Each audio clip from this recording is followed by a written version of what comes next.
Con el tema del doctor Javier Morales. El doctor Javier Morales es médico cirujano por la Universidad Central del Ecuador. Es cirujano cardiotorácico, es profesor de la Universidad Tecnológica UTE, de la Universidad Estatal de Guayaquil y de la Universidad Central de Quito.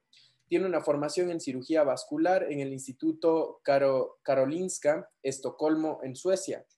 Ex médico tratante del Servicio de Cirugía Cardíaca del Hospital Eugenio Espejo. Ex subdirector médico del Hospital Eugenio Espejo. Ex jefe y médico tratante de la Unidad de Cirugía Cardiotorácica del Hospital Carlos Andrade Marín.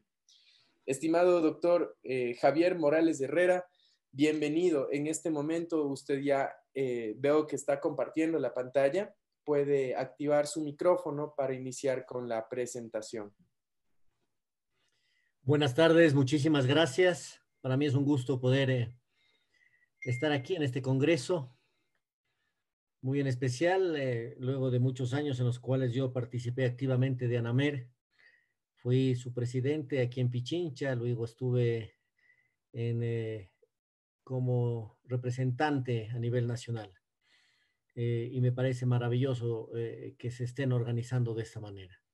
El día de hoy me han solicitado que yo pueda hablar sobre estenosis e insuficiencias aórticas. ¿Cuáles son las indicaciones quirúrgicas?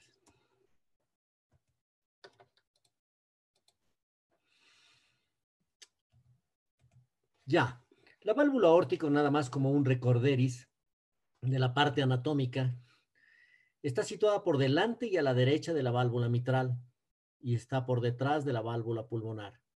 Está formada por tres válvulas sigmoideas muy resistentes, una posterior y dos anteriores.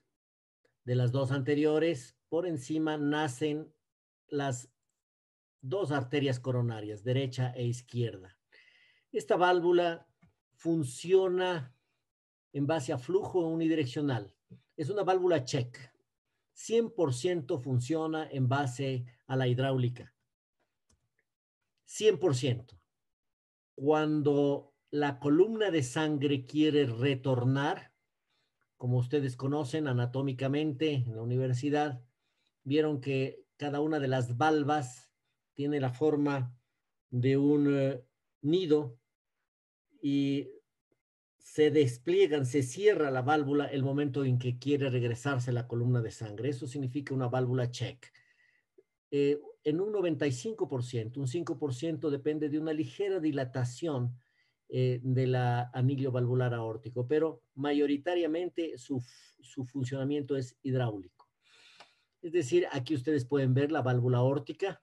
Este es un clásico dibujo recortado del corazón, le han sacado las aurículas y podemos observar la válvula aórtica aquí con la emergencia de las dos arterias coronarias que está por detrás y hacia la derecha de la válvula pulmonar y por delante de la válvula mitral y la válvula tricúspide. Aquí en este diagrama podemos ver las tres valvas que les había mencionado, la valva coronariana izquierda, coronariana derecha, valva posterior, y muy cercana a ella en las comisuras están los haces de conducción eléctrica, ¿no? Que siempre todo cirujano tiene que tomarlas muy en cuenta cuando hace una cirugía de esta válvula. Y abriendo las valvas, ya en el fondo se puede ver el tabique en este sitio. Ahora vamos a hablar de la estenosis aórtica. Estenosis aórtica. En realidad es el tipo más frecuente de valvulopatía en el mundo. La estenosis aórtica se presenta principalmente como estenosis aórtica calcificada en adultos de edad avanzada. Más o menos el 2 al 7% de la población, de 2 a 7 pacientes de cada 100 mayores de 65 años sufren de estenosis aórtica.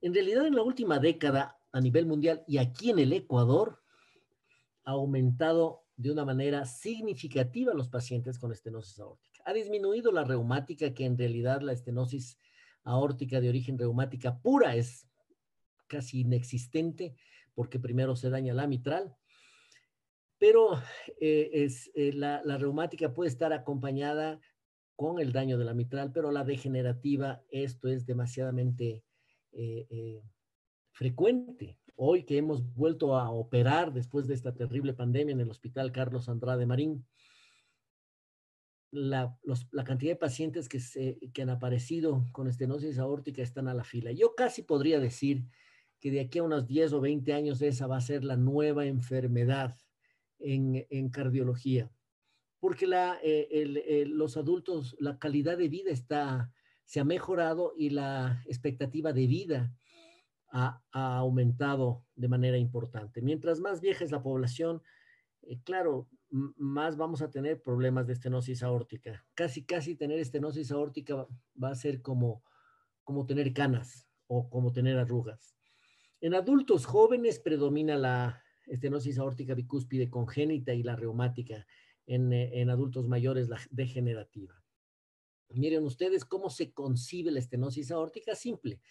Es la disminución del área valvular aórtica, ¿no? Ya sea en la válvula, arriba o debajo de esta, a un punto tal que genera incapacidad para incrementar el gasto cardíaco y en determinadas condiciones una caída del volumen minuto.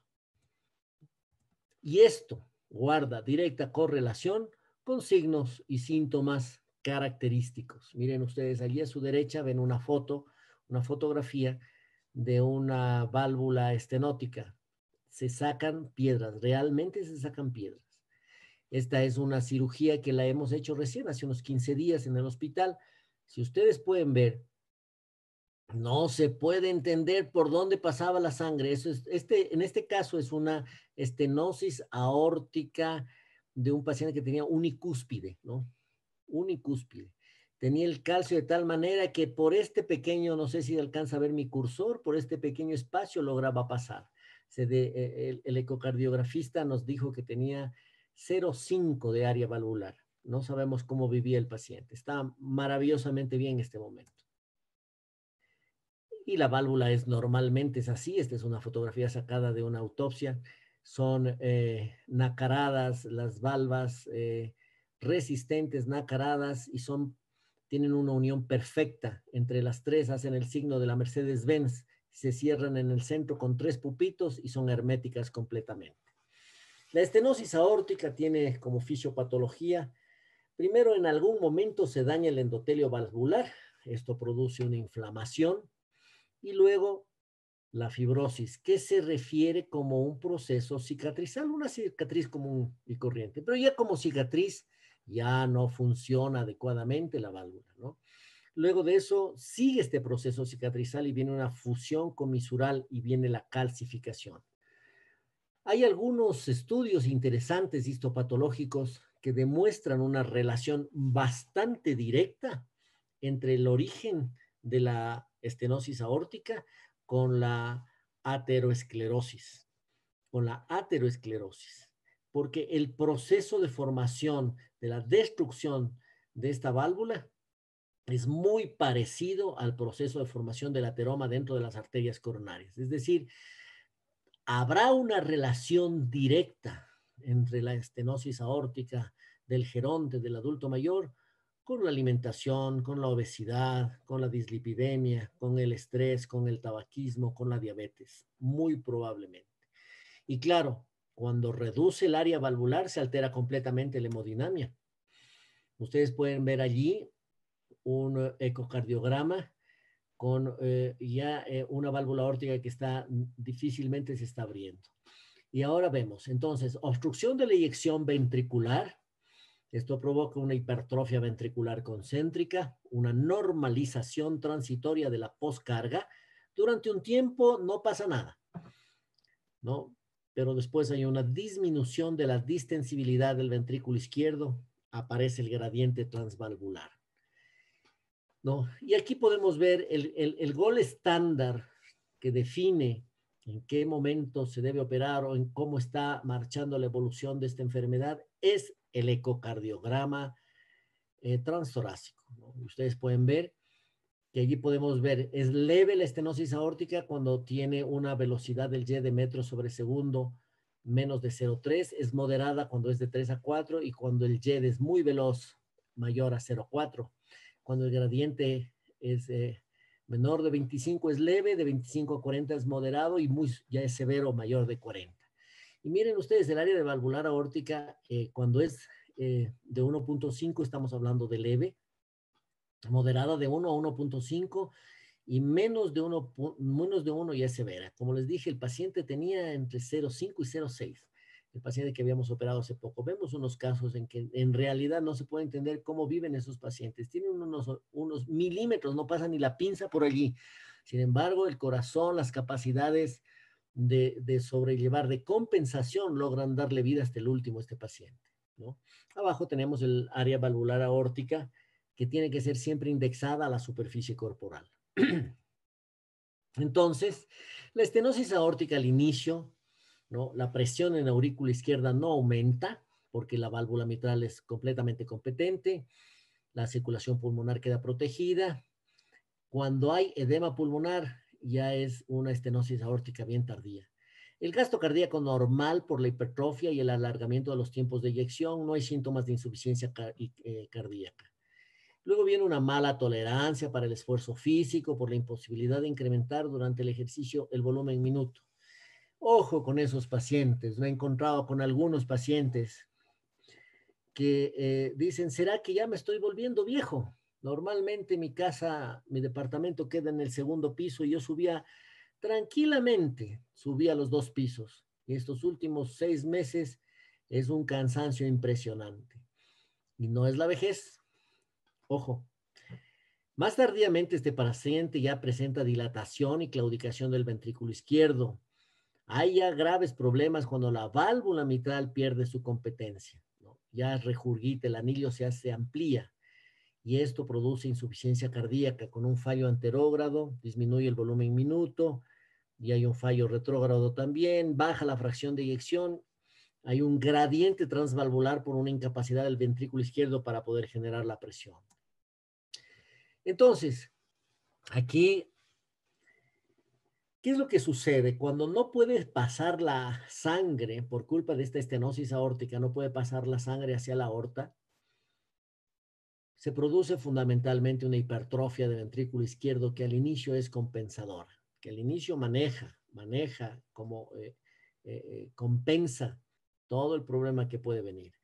Pero todo paciente con hipertrofia de ventrículo izquierdo provoca aumento del requerimiento miocardio de oxígeno, lo que conjuntamente con el alargamiento de la sístole y el acortamiento de la diástole produce un defecto del aporte de oxígeno y produce angina.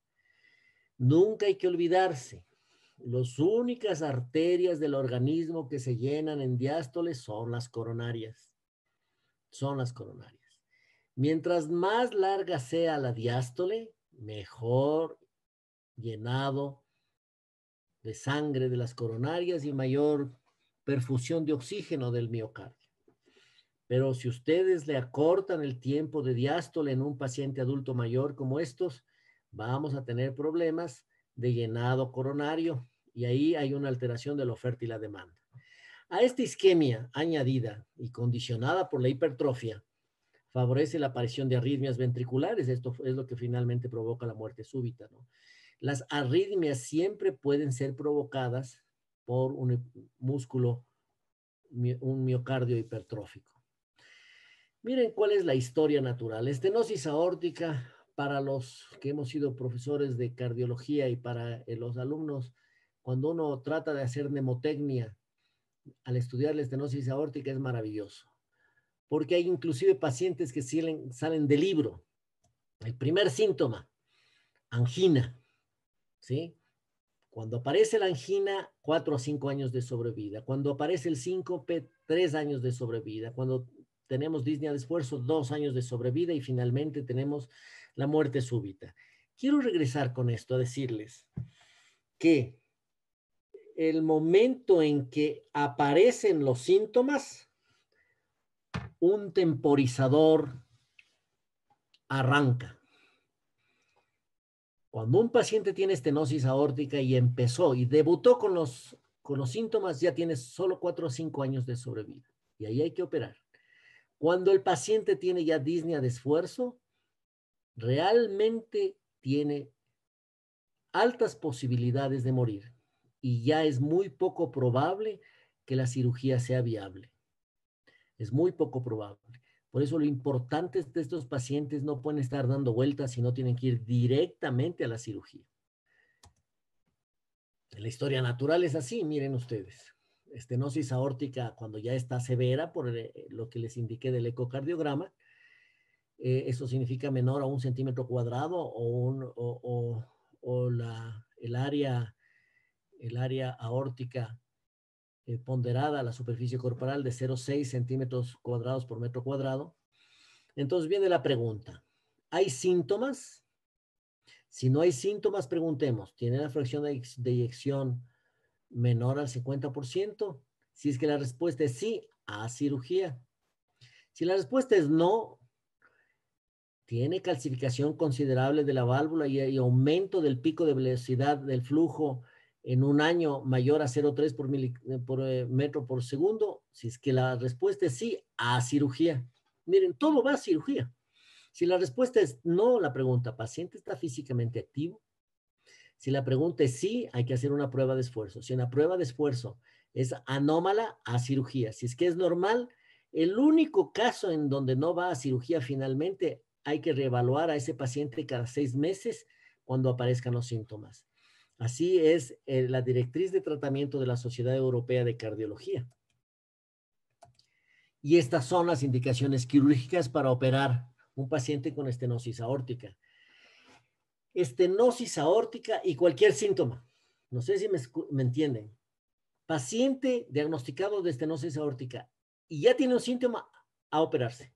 No hay que darle vueltas. Mientras más, como les dije, el temporizador, en ese cronómetro, el temporizador está contando ya.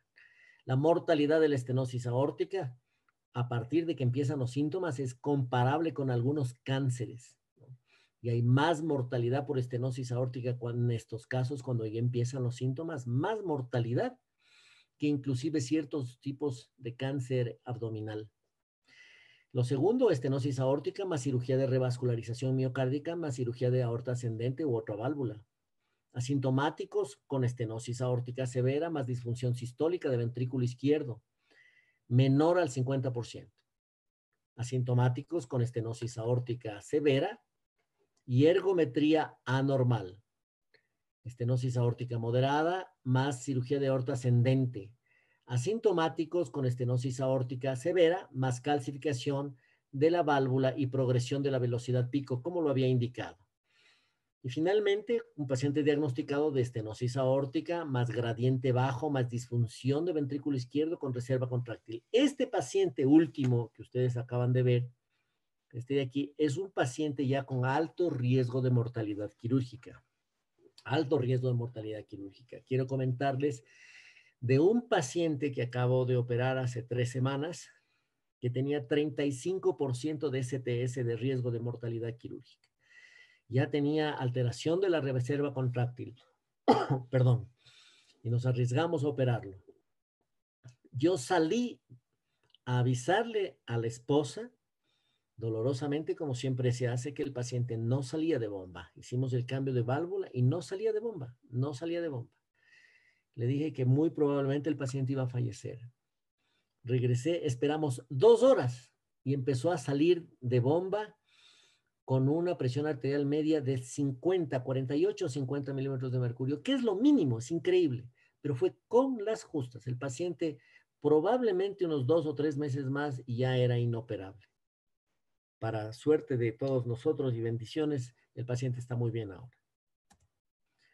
Hablemos de insuficiencia aórtica, el segundo tema que me han impedido que hable rápidamente el día de hoy, llamado también regurgitación aórtica, ¿no? La insuficiencia aórtica, en cambio, es el reflujo de sangre, el regreso, el retorno de la sangre desde la aorta hacia el ventrículo izquierdo durante la diástole. Esto es producido por lesiones o alteraciones de las válvulas que generan un cierre incompleto, o bien por distorsión o dilatación de la raíz aórtica y de la aorta ascendente. La incidencia y prevalencia aumenta con la edad, también es igualito que el anterior tema. siendo más frecuente mayor de 65 años por aumento de enfermedad valvular degenerativa. Las causas más frecuentes son congénitas, colagenopatías o inflamatorias. Dentro de las congénitas generalmente son resueltas, eso tienen que resolverse inmediatamente en el recién nacido o en la niñez. Las colagenopatías, problemas de colagenopatías como el paciente con Marfan, y las inflamatorias que ya tienen que ver con infecciones muchas veces. Entonces, como habíamos quedado, la sangre se regresa de la aorta al ventrículo izquierdo y se suma a la que proviene de la aurícula izquierda en diástole, ¿no? Eso hace que aumente la precarga y la poscarga. Una gran cantidad de volumen de sangre se regresa al ventrículo izquierdo. Eso hace que sobrecargue el volumen de sangre sobre el ventrículo izquierdo. Inicialmente va a provocar una hipertrofia excéntrica, ¿no? Más una dilatación que inicialmente es compensadora al inicio. Esta enfermedad, en cambio, es de un poco más larga evolución que la estenosis aórtica. Es muy bien tolerada al inicio, más o menos pasan los pacientes asintomáticos 15 años. Ya con la estenosis, la insuficiencia aórtica severa, ojo. ¿Por qué? Porque el corazón trata de compensar. Después va comprometiéndose ya la contractilidad y disminuye la distensibilidad, empiezan a aparecer ya los síntomas, ¿no? Las palpitaciones nocturnas del Angor. La insuficiencia aórtica es severa cuando la fracción regurgitante es mayor al 50%. Fíjense ustedes, de lo que sale, del volumen de sangre que sale en el latido, la mitad se regresa de nuevo al ventrículo izquierdo. Esto genera una gran cardiomegalia, manteniendo la fracción de eyección del ventrículo izquierdo hasta un estadio muy avanzado de dilatación, como lo hace en base a la hipertrofia. Entonces, en este gráfico podemos ver cómo normalmente en la diástole se abre la válvula auriculoventricular, la mitral, baja al ventrículo izquierdo, pasa a la ventrícula, la sangre que tiene que expulsarse en el siguiente latido, pero también se regresa la sangre, en esa diástole se regresa la sangre del anterior latido desde la aorta hacia el ventrículo izquierdo. Entonces, tenemos un aumento del volumen telediastólico del ventrículo izquierdo, volumen por lo que les acabo de decir, que viene desde la aurícula izquierda, más el regreso que viene desde la aorta, más o menos un 50% del volumen eyectado en el latido anterior, ¿no? A esto hay que tomar en cuenta este detalle. A mayor tiempo de diástole, mayor volumen de sangre que se regurgita. Por eso, generalmente en estos pacientes no se recomienda los beta bloqueadores, porque el beta bloqueador prolonga la diástole, ¿sí? Y eso va a aumentar el volumen de sangre que se regresa al ventrículo izquierdo. Con otro detalle importante, como habíamos dicho en el tema anterior, las coronarias son las únicas arterias del cuerpo que se llenan durante la diástole. Cuando hay una disminución de la presión de perfusión coronaria, presentan los síntomas coronarios, ¿no? Hay una dilatación compensadora del ventrículo izquierdo para evitar el aumento de la presión, ¿no? Por aumento del diámetro. Hay un mayor volumen de eyección, un pulso hiperkinético, ¿no? Las arterias del cuerpo se adaptan, ¿no? La distensibilidad, la elastancia de las arterias, eso explica toda la semiotecnia que es larga de aprender y que es de tantos signos que se presentan en la insuficiencia aórtica, ¿no? También tenemos aquí entonces ya después de un tiempo disminuye la función sistólica, que menos de 50% la fracción de eyección, ya ese paciente tiene que ir a cirugía. Aumenta la presión telediastólica del ventrículo izquierdo. También falla la válvula mitral y empezamos a tener insuficiencia cardíaca. Permítanme que este es un gráfico de las curvas de presión, ¿no? Vamos a suponer que le hemos metido un catéter en el ventrículo izquierdo y esta es la curva de presión del ventrículo izquierdo y a esta está montada o sumada la curva de presión arterial, que puede ser porque le estamos con un catéter en la arteria radial. Entonces, esto es la sístole y esta es la diástole. En este momento, la sístole, que es percibida en un catéter, en una arteria, aquí tenemos este que es el clic, esta muesca, que representa el cierre, en este caso, de la válvula aórtica, ¿no? Y la presión que existe en la aorta, vamos a ver, supongamos que es unos 60, 70 milímetros de mercurio, es mucho mayor que la presión en diástole del ventrículo izquierdo, que llega inclusive a 0 a 10 milímetros de mercurio en la normalidad.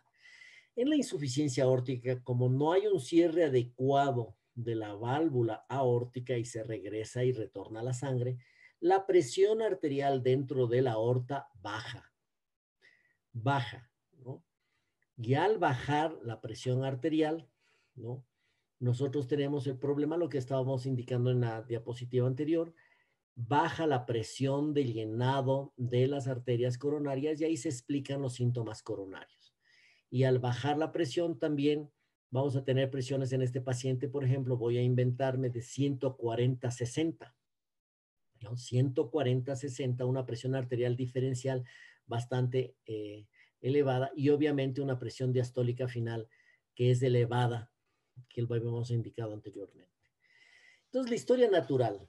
Todo paciente con insuficiencia aórtica severa debe ir a corrección quirúrgica rápidamente, ¿no? Hay mal pronóstico sin intervención. La insuficiencia aórtica severa más síntomas, la causa más básica es el aumento progresivo de la presión telediastólica del ventrículo izquierdo. Hay una escasa tolerancia hemodinámica. Como referente podemos decir que la disfunción del ventrículo izquierdo al inicio es bajo, pero cuando aparece no hay síntomas, la presencia de síntomas sin insuficiencia aórtica crónica es en muchos casos tardía y habitualmente ocurre en pacientes ya con cardiomegalia y disfunción sistólica ventricular.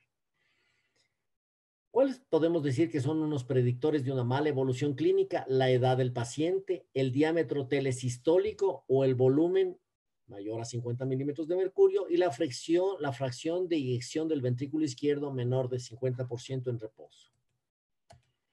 Entonces, podemos decir lo siguiente, cómo es la historia natural ya en estos pacientes. Pacientes asintomáticos que no tienen síntomas, pero que tienen su ventrículo izquierdo normal. Más o menos de cada 100 pacientes, 4 van a progresar, a debutar ya con síntomas o con disfunción de ventrículo izquierdo. En realidad no son muchos. Pero la progresión a disfunción de ventrículo izquierdos asintomáticos, desde asintomáticos a disfunción de ventrículo izquierdo es más o menos de 1 a 2% por año. En realidad esto sí es un poco alto que haga un salto tan grande, tan rápido hacia el deterioro y se puede explicar con pacientes que tengan sus coronarias enfermas. Claro, estamos imaginándonos un paciente de 60 años de edad que ha sido muy bueno para comer, que le ha encantado estar acostadito, que no le gusta salir a caminar, o como decían en Argentina, el gordo, canoso y furioso, ¿no? Más o menos un perfil, y que sea dislipidémico además. Son pacientes que dañan sus coronarias y rápidamente progresa la enfermedad. Y muerte súbita es muy escaso en pacientes asintomáticos, menor a 0,2 por año. Pero ya cuando empiezan a disfuncionar el ventrículo izquierdo, la progresión a síntomas cardíacos más o menos es la cuarta parte de los pacientes en un año. Ya cuando empiezan a tener síntomas, en pacientes que no han sido sometidos a cambio de válvula aórtica, por ejemplo, la angina, la mortalidad está ya en el 10 por año. 10 por año. De cada 10 pacientes, uno muere, ¿no? Y pacientes sintomáticos ya con insuficiencia cardíaca, de cada 10 pacientes, 2 se mueren en un año. Esa es la historia natural. ¿Y cuál es el diagnóstico ecocardiográfico, no? Es, como les dije, el gold estándar. A nosotros nos indican, nosotros tenemos que mandarle a este paciente a hacerle un ecocardiograma, un transtorácico preferiblemente. Y lo primero que nos va a decir es cómo está la válvula, cómo se la ve la válvula, cuáles son las características del jet regurgitante. qué volumen de sangre se está regresando, ¿no? Y ahí nos están diciendo cuál es el mecanismo subyacente. Cuando dice las cúspides son normales, pero la raíz de la aorta está súper dilatada. Para nosotros es importante eso porque no hay nada mejor que preservar la válvula aórtica.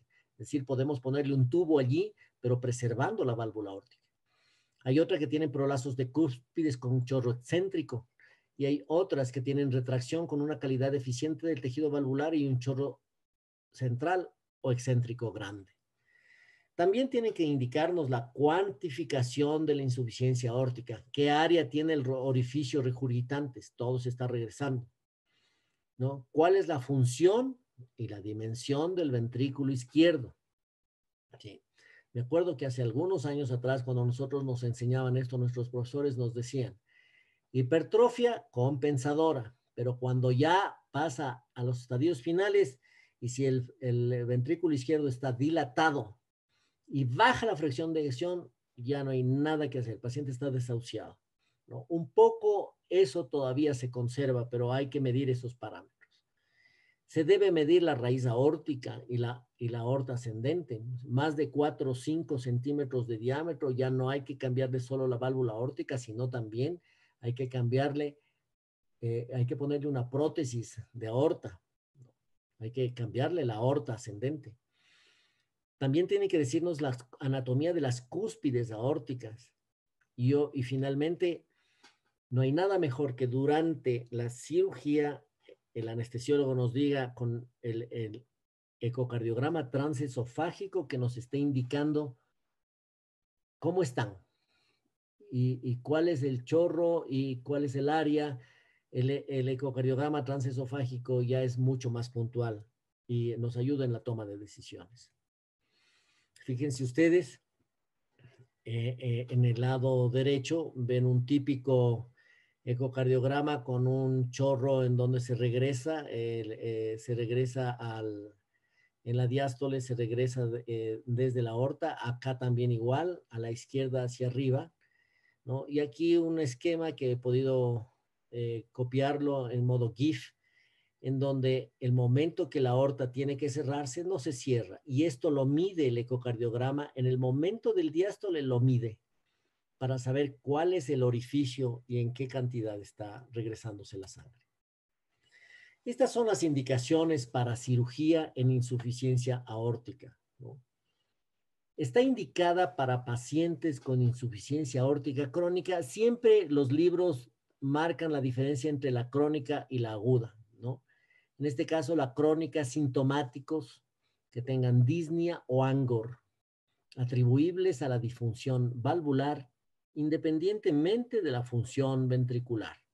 Fíjense ustedes, ¿no? Cuando tienen una insuficiencia aórtica sintomática, cirugía, 1B. Indicada para pacientes con insuficiencia aórtica asintomáticos con disfunción del ventrículo izquierdo, evidenciada por el diámetro telesistólico de ventrículo izquierdo de 55 milímetros de mercurio o más, fracción de acortamiento menos de 25% o fracción de eyección en reposo menos o igual al 50%. Estamos hablando asintomáticos. Cirugía para pacientes con insuficiencia aórtica crónica que van a someterse a cirugía de revascularización miocárdica o cirugía de aorta ascendente o de otra válvula. Me explico. Supongamos que tiene ese paciente 3 arterias coronarias con una obstrucción, tributarias de revascularización. Inclusive si es que el hemodinamista me dice, sí le puedo poner unos stents ahí. Pero si el paciente, además de eso, tiene una insuficiencia aórtica severa, de una vez lo hacemos todo. ¿Por qué? Los stents se van a tapar en 3, 5, 8 años, ¿no? Y muy probablemente después de 3, 5, 8 años, tendremos nosotros nuevamente que ingresar a revascularizar ese paciente. De una vez lo hacemos todo. Lo mismo sucede si ese paciente tiene otra válvula dañada. Entonces, si tiene otra válvula, de una vez hacemos las dos y resolvemos ese paciente y hacemos en un solo momento quirúrgico y no estamos diciéndole en 2 o 3 o 5 o 6 años tiene que volverse a operar el corazón. hay que valorar los casos de pacientes seleccionados en los cuales la reparación de la válvula aórtica puede ser una alternativa viable al reemplazo valvular. Esto se está haciendo actualmente.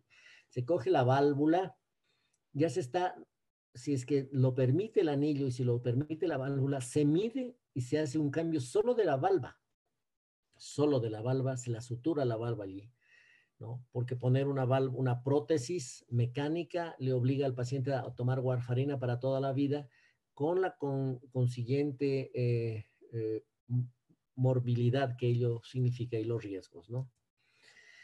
Pacientes con insuficiencia aórtica crónica, con fracciones de eyección en reposo menor a 50% y dilatación del ventrículo izquierdo, más de 70 milímetros, ¿no? Más de 70 milímetros.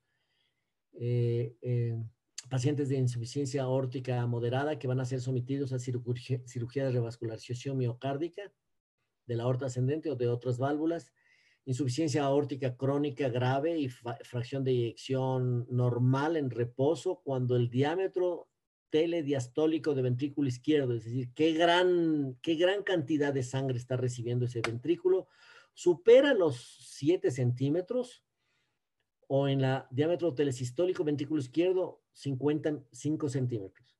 Cuando hay evidencia de la dilatación progresiva del ventrículo izquierdo, disminución de la tolerancia al ejercicio o respuestas hemodinámicas anormales al esfuerzo, ¿sí? Y fíjense ustedes, inclusive está colocada como pacientes con insuficiencia aórtica asintomáticos, función sistólica normal y tolerancia de acuerdo de esfuerzo adecuada. Finalmente, lo único que quisiera concluir para todos ustedes, compañeros, colegas, es que cualquier patología aórtica hay que operar a tiempo. Mientras más tarde llega donde nosotros, este paciente, más riesgo de mortalidad quirúrgica.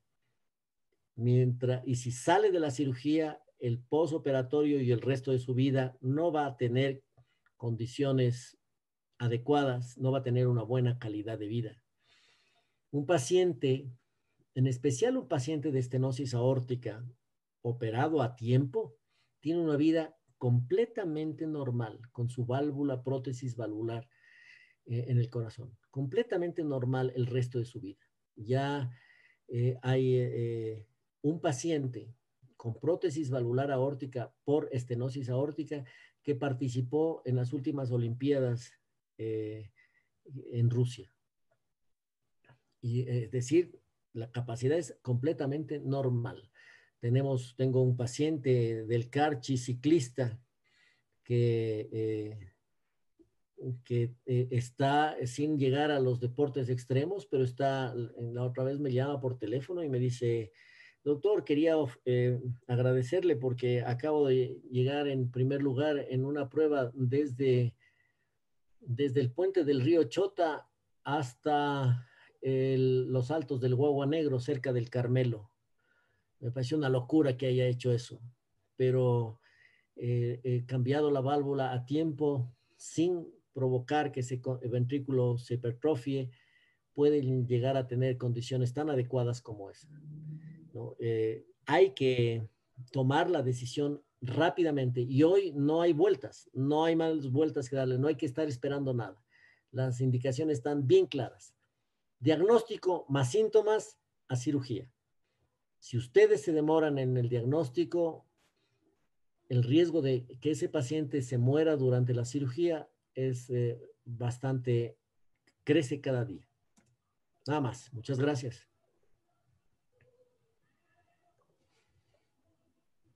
Doctor Morales, buenas tardes. Muchísimas gracias por su exposición.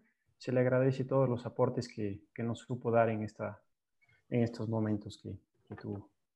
Doctor, en cuanto a las preguntas de los participantes, una de ellas sería, ¿resulta posible efectuar valoraciones, pronósticos o indicaciones, sean estas quirúrgicas o farmacológicas, según las concentraciones de péptido natriurético cerebral que se puedan cuantificar en casos de estenosis aórtica?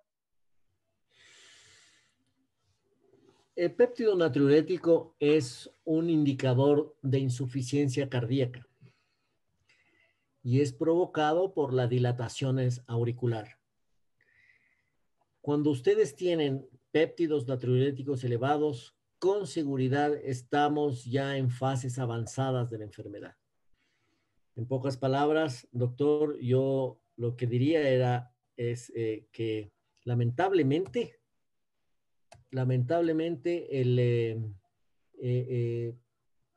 no tuvieron en la formación la posibilidad de acercarse rápidamente a auscultar un paciente con estenosis aórtica, por ejemplo.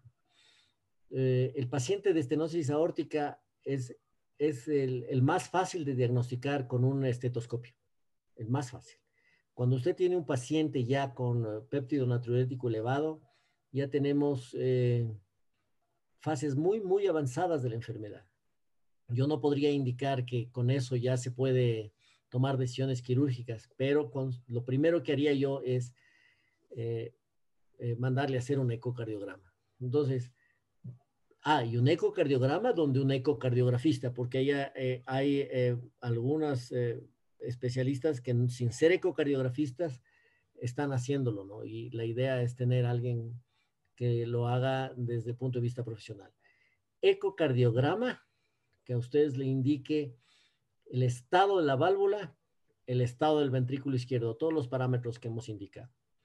No creo que sea el péptido natriurético un indicador de cirugía, pero si es que lo tiene elevado ya sería probablemente estaríamos en fases avanzadas de la enfermedad. Listo, doctor. Muchísimas gracias por su respuesta. Otra de las preguntas sería, dado que usted hizo mención de los beneficios de una cirugía de estenosis que se la realice de manera temprana, y dado que muchos de estos pacientes, bueno, como usted lo acaba de mencionar, pueden llegar ya en momentos tardíos, ¿cuáles serían los elementos o cuáles cosas en un primer momento de valoración de un paciente cardiópata no se pueden dejar pasar? Muy bien. A ver, vamos a suponer, llega donde ustedes un paciente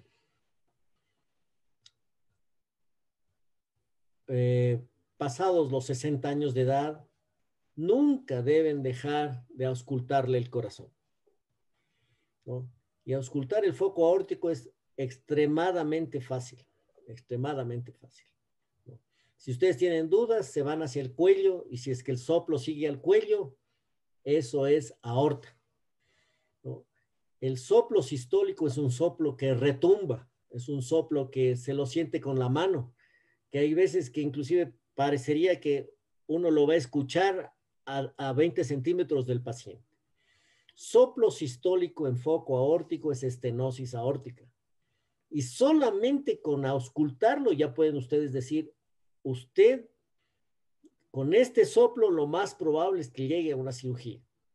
Como médico general, lo primerito le mandaría a hacer un ecocardiograma o inmediatamente donde un cardiólogo a que le termine de valorar, ¿no? El soplo diastólico es más suave, es mucho más suave, ¿no?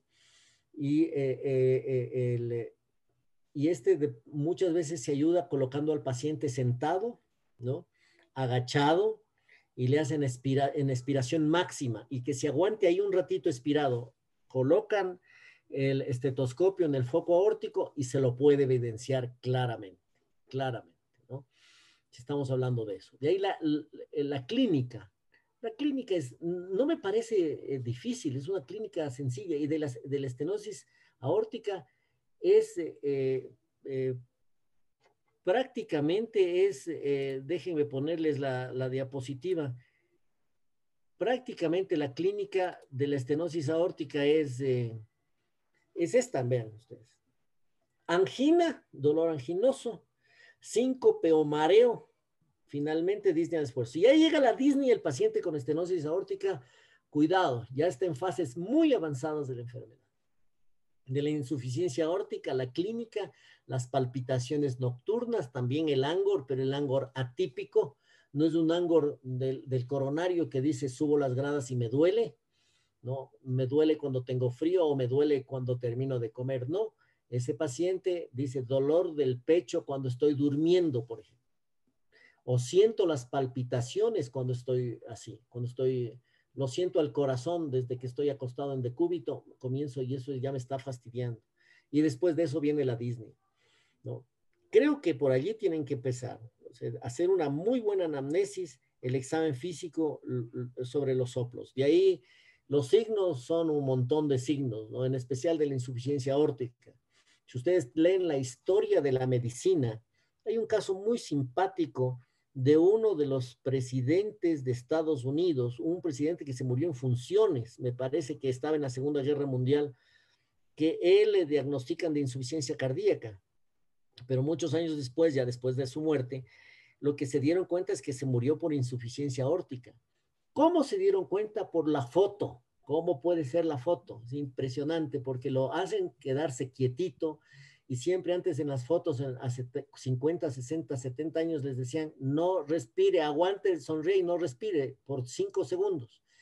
Y cuando sucedió eso, el pie del presidente de Estados Unidos, el pie que estaba cruzado la pierna, salió borroso. Eso significaba que se le estaba moviendo el pie. Entonces, uno de los signos de insuficiencia aórtica, ¿no? Uno de los signos, la semiotecnia la semiología de la insuficiencia aórtica en cuanto a signos vasculares es sumamente amplia. El pulso de Corrigan, pulso, bueno, un montón de signos, ¿no? Pero de allí, por ejemplo, en esos dos, que es bastante y ciertamente frecuente. Nosotros hemos visto, y yo fui cirujano del Eugenio Espejo, allá llegaban los pacientes en terminales, lastimosamente. Pacientes que llegaban ya con esterosis aórtica de 4 años, son pacientes con altísimo riesgo de mortalidad. Y la idea, o sea, el beneficio que se le da a ese paciente, claro, al operarle se le da un beneficio, pero el beneficio de vivir o morir se le da apenas se le diagnostica tempranamente. Si ustedes diagnostican tempranamente, ese paciente se resuelve rápido y regresa a las tareas rápidamente. Listo, doctor. Muchas gracias. Otra de las preguntas, siendo la ecocardiografía necesaria para el momento de realizar el diagnóstico en estas patologías, ¿qué tan válido puede ser el acople de una valoración con electrocardiograma para evidenciar ya cambios hipertróficos, existiendo quizás un tanto de incongruencia muchas veces entre el electro y el ecocardiograma? El ecocardiograma es un examen, es una herramienta inicial que le va a dar una sospecha. ¿Qué vamos a ver en el electrocardiograma? Vamos a ver sobrecarga de ventrículo izquierdo. Eso vamos a ver. Vamos a ver arritmias, ¿no? E inclusive podemos llegar a ver trastornos de la repolarización ventricular izquierda. Eso podemos ver. Podemos ver extrasístoles y podemos ver inclusive isquemia. Pero como cuando ustedes todos aprendimos el electrocardiograma, no es un examen que nos dé, que sea concluyente, no es el gold estándar. Es un examen que nos ayuda a orientar el diagnóstico. Es un examen que nos ayuda a, a, a poder interpretar el cuadro clínico del paciente, lo aplicamos y continuamos. Y si es que usted me dice que hay distorsiones, hay incompatibilidad entre el electro y el ecocardiograma, es el ecocardiograma el gol estándar, ¿no? Es el que define finalmente. Pero yo no he visto incompatibilidades, hay que explicarlas, ¿no? Hay que explicarlas, ¿no? Por ejemplo, pacientes, yo recuerdo ahora mismo un paciente que llegó con angina, ¿no? Con mareo, sin disnea, ¿no? Un ecocardiograma que decía estenosis aórtica severa, pero a todos los pacientes que vamos nosotros a operar de estenosis aórtica o de insuficiencia aórtica tenemos que hacerles un ecocardiograma si pasan de los 40 años de edad. Y resulta que los 3 vasos tenía obstrucciones muy grandes. Entonces la pregunta era, ¿la angina era producto de su insuficiencia coronariana o era por la fisiopatología que hemos descrito ahora, ¿no? Finalmente ese paciente, claro, era dislipidémico y hubo que hacerle cambio de válvula aórtica más la colocación de los puentes. Es decir, se pueden explicar por ambos. Hay formas de diferenciar, por ejemplo, la angina de los pacientes por problemas valvulares aórticos es atípica, es completamente atípica. La angina del paciente coronario, aplicándolo en el contexto, ¿no? Es una angina relacionada con el esfuerzo físico, y ustedes vean, ¿no? El paciente coronario es un paciente comelón, gordito, que no hace ejercicio, exfumador o fumador, y que su papá murió con un infarto, que tiene un hermano que también ya le pusieron un stent. Ahí está clarísimo el cuadro. Ahí está clarísimo el cuadro. Listo, doctor. Muchísimas gracias por sus respuestas. Gracias por el tiempo que nos ha permitido. Y bueno, varios de los participantes le felicitan y le agradecen mucho por la excelente conferencia que nos ha brindado el día de hoy. Un gusto. Buenas tardes, doctor. Muchas gracias también. Gracias.